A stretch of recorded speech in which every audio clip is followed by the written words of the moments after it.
afternoon. As you heard, I'm very lucky because I was dealing with unmanned systems both in the military, both in the industry. And now I'm dealing also for many years on cybersecurity, which I believe is one of the most important things to deal with. And I'm not going to speak today about unmanned systems. I'm going to speak about connected world, because we are all living in the connected world. And first of all, I would like to thank you very much for inviting me to HIT. It's one of the only places that really takes the students to the real world. Not only the academic world, but also what is really happening. And whenever I'm speaking all over the world about the Israeli ecosystems, the academia and the industries usually stays together and takes the people to the real world. And that's the most important part of the academia. And therefore, let me start with some figures, because all of us are connected. I see some of the students who are not so interesting, which are looking now at their computers, at the smartphone and other. They are connected, like all of us are connected. So let me speak about some figures just to start with, and let's speak about the connected things. 2017, we are speaking about 8.4 billion connected systems. In 2020, we are going to speak about 20.4 billion systems to be connected. And I'm not speaking about vehicles yet. I'm speaking about all connected things. And this is was given by Gartner, which is one of the analysis company which is doing it. And also, when we are going to speak about car or connected cars, we are speaking today about 23 million cars at 2015. We are going to speak about 220 million cars that will be connected this year, which means we are all connected. And while we are all connected, we are under a big risk. But let's not take the risk first. Let's take what is the most important thing. Let's take the opportunity. And cyber business, like connected vehicles or connected world, are the same as unmanned systems, not only unmanned aerial vehicles or unmanned aerial systems. This is going to be the two main vehicles that will control the world. Israel is, let me say it very proudly, is one of the leading countries in the world, which is dealing both with all these things. And I don't know whether you know, but when we speak about connected cars, Israel is one of the leading countries in the world. We have a city called Netanya, which is going to be the connected city for vehicles. And if I will speak about companies dealing with cybersecurity research center in Israel, I'm speaking about General Motors. Just not too long ago, Daimler-Benz started its research cyber center in Israel, and so does all the others. So it means that, cyber is also a huge business, but a big opportunity as well. And when I'm speaking about cyber in the HIT, you have also a special place that teaches cyber. It's headed by Dr. Ariel Menashri. He's a great guy dealing for many years in cybersecurity, which is a good friend of mine. So when dealing with connected cars or connected world, it is a huge business. And it's not a business that is being done only by the military or the defense. This is something that should be done by civilians. And therefore, in Israel today, maybe you don't know it, but we have today more than 450 startups dealing only with cybersecurity. One of my main roles in the Prime Minister's office was to make sure that Israel will be a leading country in cybersecurity, and we came out with several platforms headed by the new innovation authority in Israel, המדען הראשי, מה שנקרא בעבר, and the Israeli National Cyber Bureau, to support young people who came out with new ideas to start up their startup companies dealing with cybersecurity. We heard today about unmanned systems. Usually we are speaking about connected cars, but everything is going to be, first of all, connected. We're speaking today about connected planes. We're speaking about connected ships. We're speaking about connected trains. Everything is, first of all, connected, but the most important thing, unmanned. I'm not going to speak about the social issue about it, because it will change our life. People will look for new jobs. People will not find out what to do. We saw the Airbus movie. We are speaking about already taxis moving in Singapore, which are autonomous, et cetera, et cetera. This is going to change the whole world. I'm not going to speak about it today. I'm going to speak about both the risk and what we should do in the national level in order to make it really happen. So everything, first of all, is going to be connected. Some of them, as I said, millions of them, are already connected. And when we are speaking about connected and about cyber, let's start with something very small and very easy. As students in Holon, they have to come with the car. They don't have usually a train. So I believe that most of you are having a car. In your car, you have a special sensor showing you when you have a puncture, meaning that you don't have enough air in your tires. Do you know this sensor? Okay, even my daughter, she knows about it, which means it's very good, and she's always calling me to change the tire, but she sees this sign. Just imagine yourself that these sensors are working on Bluetooth. So in order to take out all the pressure in the tire, it takes us about half a second in order to take out all the tires by penetrating the system from far away. And let's go to us, not you. I'm saying us in my age because most of you are very young, so it's fine. But some people in some ages are speaking about medical devices that are implanted in their body. What are we talking about? We are talking about insulin pumps. We're speaking about systems that are implanted in our heart. And whenever we are having it in our body, usually we have a doctor, when I'm speaking in the US, I say in Mount Sinai University, but let's say in Tel HaShomer Hospital, who would like to monitor what we are doing. He made such an operation. It was a very dangerous one. It was a very risky one. And now we have an insulin pump or a pacemaker in our body. And suddenly, I don't know how many people are here are from the Israeli intelligence. I see a lot of soldiers. But suddenly, those who are having their insulin pump, pacemaker, etc., they become a target. How many of you saw the series Homeland, when the vice president of the United States were assassinated because somebody hacked into his system? You know, everything starts with the movie, later it comes to life. So whenever you have your doctor following you or monitoring you through far-away system, how does he do it? He do it by Wi-Fi, meaning everybody who has an implant in his body, he has also a Wi-Fi system. Whenever he has a Wi-Fi, he becomes a number. We don't call it a number, we call it an IP, Internet Protocol. So if somebody would like to assassinate myself or somebody would like to kill somebody else, what he has to do is only one thing, to know his Wi-Fi, to know his IP, and then he doesn't have to look all over the hospital to see who is the guy that they are looking to. He's looking at exactly a target. So connected means beautiful, means very easy, will make it very efficient, but on the other hand, it is very dangerous as well. And now let's go to all the connected cars. I'll start with a small scenario. You will sleep later much better, but just to let you know what can happen. Imagine yourself, you are going with this autonomous car, and next to you there are another 200 autonomous vehicles. They are going at a speed of about 120 kilometers per hour. You are reading your newspaper, maybe you are looking at your iPhone at the same time, and suddenly the doors are locked, and you got a text message on your iPhone saying, listen, you are going to be involved in about 10 minutes in an accident. You will not survive it unless we can change it. If you just pay us now 500 Bitcoins, but let's make it shekels, a little bit more, because Bitcoins you cannot deal with it while you are still driving. So if you're not going to pay, you are going to die. Are you going to pay?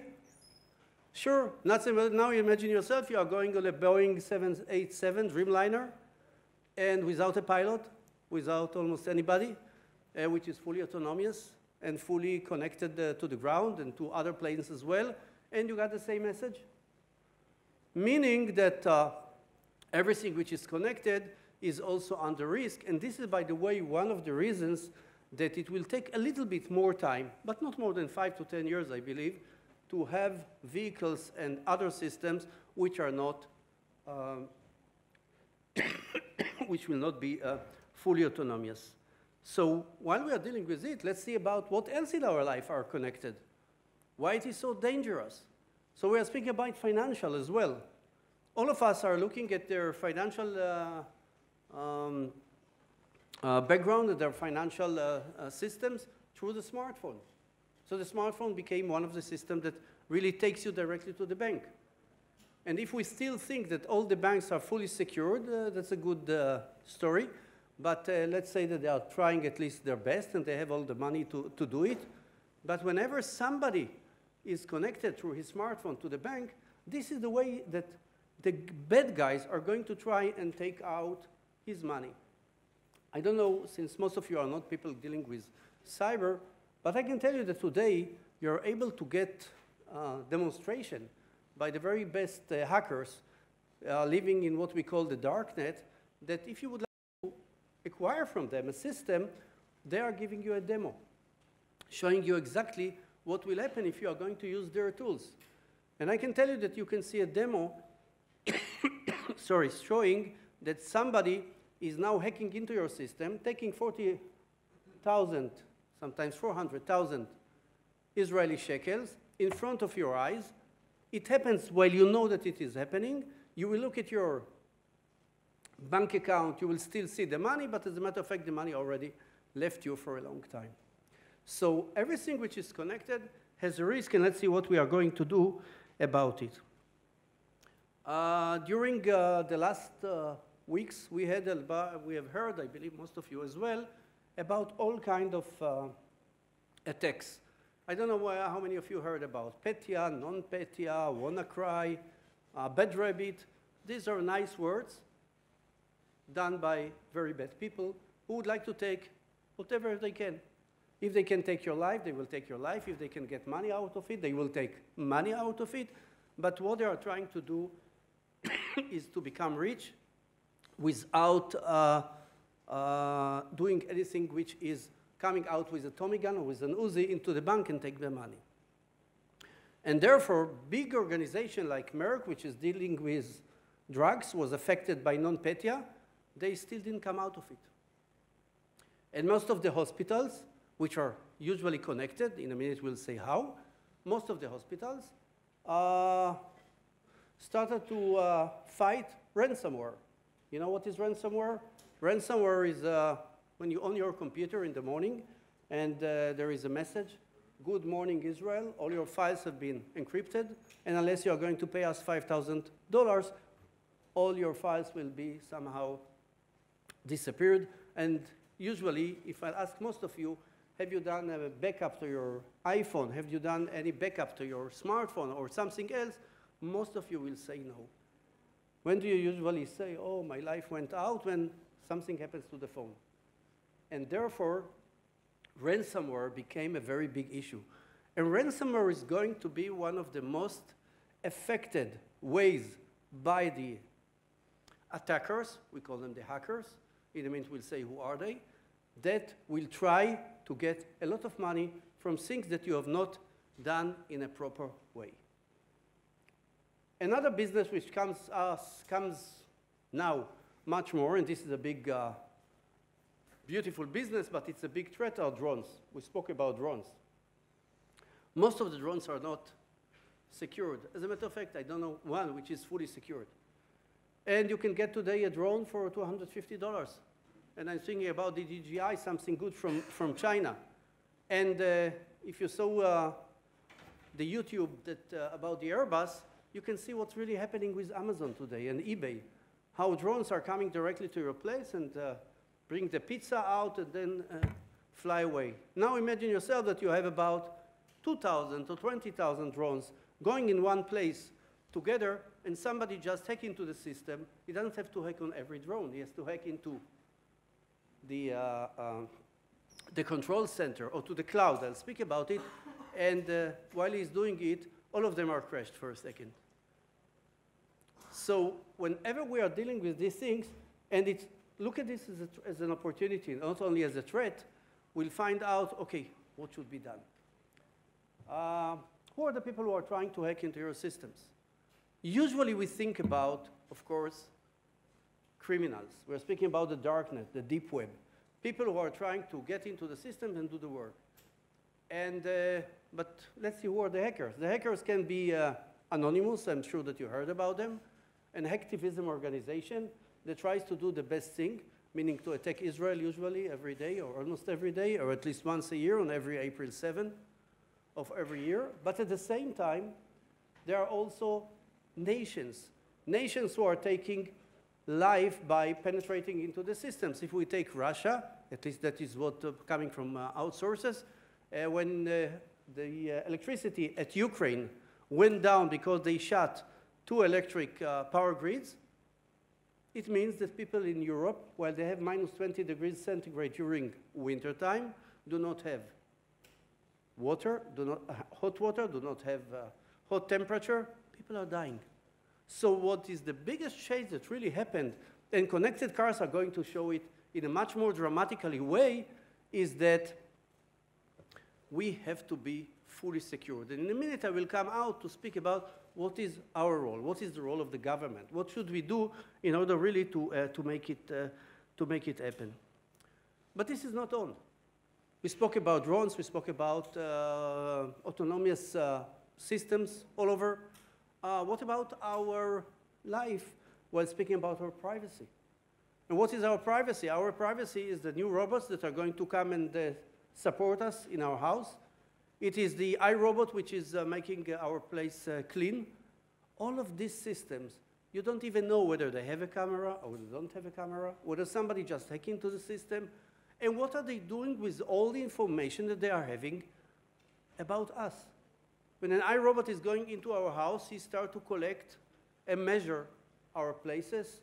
It shows whether we are in-house or not. You don't need to have a camera because it shows if somebody is staying, it's go over, etc.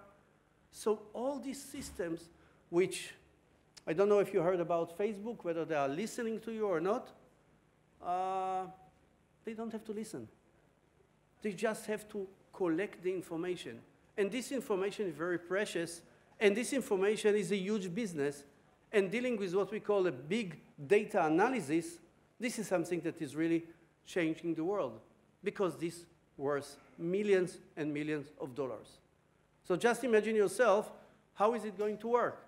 It's going to work by the cloud, because such an information is going directly to the cloud, because most of the analysis of this information is going to be in the cloud. So if somebody is going to attack the cloud, and if the cloud doesn't have a backup, and if the cloud is not fully secured, it means that our lives are not secured. And that's why the next issue that we are going to speak about it, Europe is speaking about it for the last 1 year or more, is privacy. What is our privacy? What do we have to do? And then why Europe just came with a system called GDPR, which is General Data Protection Regulations, that if you are not going to protect my privacy and your privacy, you're going to pay a fortune. By the way, also in Israel, there is a special organization dealing with privacy. The new privacy authority, whatever was called in Hebrew בעבר, רמות, רשות למשפט וטכנולוגיה, which is a part of the Israeli Ministry of Justice, they are looking at your privacy. So if you are using a cloud, or if you are using to have a company with a small or big database, if you are not going to protect this database and something will be compromised because of that, you are going even to jail. So privacy is a big issue. Israel is not the same as all our other countries. When I'm speaking in Germany, I tell them, if there is an Israeli that you will ask him, what is more important? To know the information about the terrorist, which maybe is going to compromise your privacy or not, the guy in Germany will say, no, no, the most important thing is the privacy. The guy in Israel will speak, let's catch the terrorists first, and then we'll go on. So it is culture. We're speaking about culture. And the connected world is a part of culture that we are going to deal with.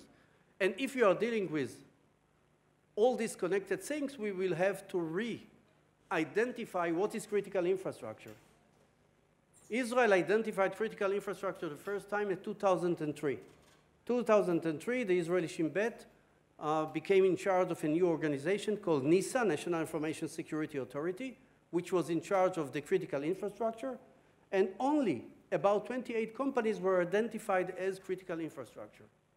Today, due to many changes that have been done, and due to the decision taken by the government of the State of Israel, we are having already, from 2015, the new Israeli Cyber Authority, which is responsible for our life. Our life means the civilian life. And if we are dealing with the civilian life, they have to come out with some other things, not only with privacy. So, in order to do it, we have to come out with some new ideas. For instance, are we able to attack back the guys who are attacking us? We call it a proactive. By the way, today, if somebody is attacking you, and you're a strong, brave Israeli, you would like to attack them back, it is not legal. It is against the law. So maybe we will have to change the law. And one of the things that is now being somehow discussed and changed in the world are cyber law. We are going to even to have a cyber law in Israel. And if we are going a cyber law, what do we have to do? We need to have a cyber police. Yesterday I came from Michigan. They are speaking now about a cyber court. But you have to understand one thing. Who is going to be this cyber court? Who is going to deal with the cyber law? How many people do we have that really knows how to deal with the cyber? So I really hope that HIT is starting to teach cyber, because it is a big opportunity, it's a big business. The bad word is that, the bad message is that we're going to have much more robust attacks by cyber. But the best message for people like me is an excellent business for all our life. And more than that, it is not going to stop. It is going to be much more sophisticated, because the guys who are attacking us, who are hacking into our system, would have to do it in a much more professional ways. Do we have enough people to do it? The answer is no. Israel is lucky, because Israel is having so many special units that are dealing with cyber, on security, on attacks, and others as well. But in order to secure our systems, we need the academia. I'm not going to speak about it, because then it will take me too long. So, what should we do? What is the role of the government? How we are going to do it? First of all, we need to have standards. And Israel is usually following the US standards coming from the US NIST, National Institute for Science and Technology. This is an important organization that you have to watch. At the same time, we are looking at the ENISA, which is the European Commission one. And we have our standards as well, coming from the, what we call Machon HaTkanim. The standards are the very important ones. If the standard will say the system has to be fully protected and identified how it is going to be protected, then there is a chance that it will be more protected than today. Today, all of you who still think that they have a protection on their smartphone, let me tell you, I don't know such a smartphone which is fully secured. For those of you who are using antivirus, כמה מכם משתמשים באנטיווירוס במחשב בבית? מה, אף אחד? זה כן. הרבה. כמה לא משתמשים פה באנטיווירוס? טוב, צדיקים, אני לא יודע, מלאכתם נעשית אולי בידי אחרים. אמרת על קספרסקי, so you speak about Kaspersky. I'm not coming to all the rumors about the guy. I can tell you that it is one of the best systems. But what is an antivirus? Antivirus is the spy inside your computer. This is the spy looking at all your files, trying to find out if there is something which is not regular, update the guys somewhere all over the world. It can be in Slovenia, Hungary, UK, US, etc. But you know how many new malwares a day we are having today? כמה וירוסים יש לנו ביום חדשים? Any estimation? What is הרבה? Few hundred. So I tell you what Symantec is saying. I think we only heard about Symantec. We have more than 1.5 million new malwares a day. Some of them are the same, some mutations, etc. 1.5. Just imagine yourself, people in Symantec, Checkpoint, other companies, trying to identify new malwares. Then they have to come out with a special name. They have to stamp it and call it virus number 1234 HIT. And whenever this virus, you have it, you have to disseminate the information. You do it from a company called VirusTotal. Then it comes to your computer. Hopefully you update your computer. And then if the virus is coming to your computer, the computer will say, hey, you have a virus.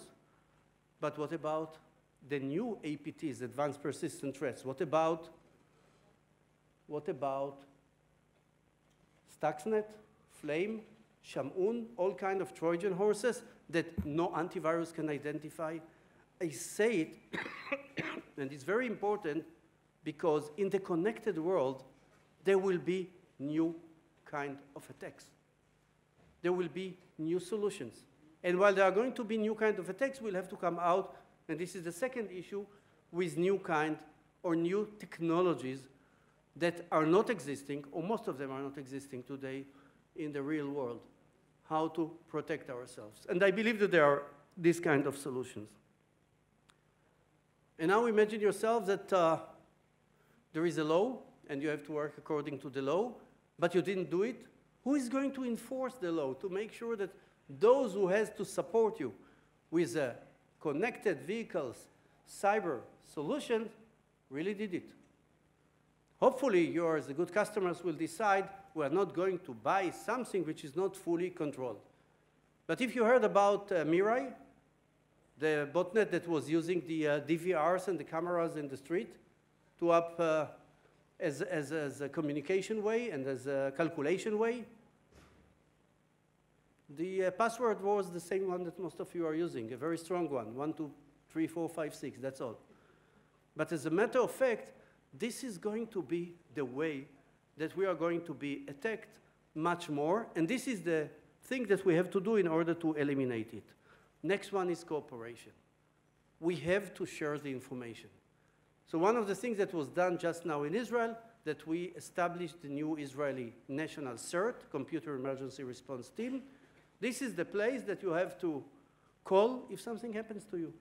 This is the organization that has to update you about anything that is really happening. This is why I'm sure that you heard about WannaCry, because it was all over the news, where so many people started to cry, especially in London, in the UK, because all the hospitals were attacked by ransom. Somebody has to update, to share this information in order for you to get on living your own life. And the last one is, of course, let's tell the operators, or let's tell the manufacturers what to do. Imagine yourself that you are in a company called Merck or Johnson & Johnson, and you are manufacturing medicine, and somebody just take into the system and make a small change. Or those of you who are having children or eating bamba, and somebody is just, or maybe you, who are just changing a small component, and suddenly it becomes poison. And imagine yourself it is happening at the time of war. What can happen? Everything is connected. And while everything is connected, we have to be fully secured. So what we need is to come out with a vast solution. We have to come out with a vast international cooperation.